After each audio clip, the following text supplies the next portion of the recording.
1971 November 24-ന് FBI ചരിത്രത്തിലെ ഏറ്റവും വലിയ പരിഹരിക്കപ്പെടാത്ത രഹസ്യമാണിത്.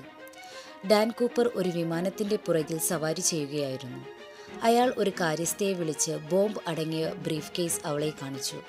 അവൻ്റെ ആവശ്യങ്ങൾ വളരെ നിസ്സാരമായിരുന്നു. അയാൾക്ക് $2,00,000 4 പാരച്യൂട്ടുകളും വേണം. സിയാറ്റിൽ ലാൻഡ് ചെയ്ത ശേഷം കൂപ്പർ അതോറിറ്റീസിനൊപ്പം 36 യാത്രക്കാരെ പണത്തിനും പാരച്യൂട്ടുകൾക്കുമായി കൈമാറി. തുടർന്ന് പൈലറ്റുകളോട് വിമാനത്തെ നെവാഡയിലേക്ക് പറത്തിക്കൊണ്ടുപോകാൻ ആവശ്യപ്പെട്ടു. ഈ പറക്കലിനിടയിൽ കൂപ്പർ ക്രൂ അംഗങ്ങളെ കോക്പിറ്റിനുള്ളിലേക്ക് പോകാൻ നിർദ്ദേശിച്ചു. വിമാനം ഇറങ്ങിയതിനു ശേഷം കൂപ്പറും ബോംബും എവിടെയുമില്ലായിരുന്നു. മാത്രമല്ല, പുറകിലെ സ്റ്റെയർകേസ് നീട്ടിയ നിലയിലുണ്ടായിരുന്നു. കാരണം സിയാറ്റിലും റിനോയും ഇടയിൽ ഏതെങ്കിലും ഒരു സമയത്ത് ഡാൻ കൂപ്പർ രാത്രിയുടെ ഇരുട്ടിലേക്ക് വിമാനം വിട്ട് ചാടുകയായിരുന്നു.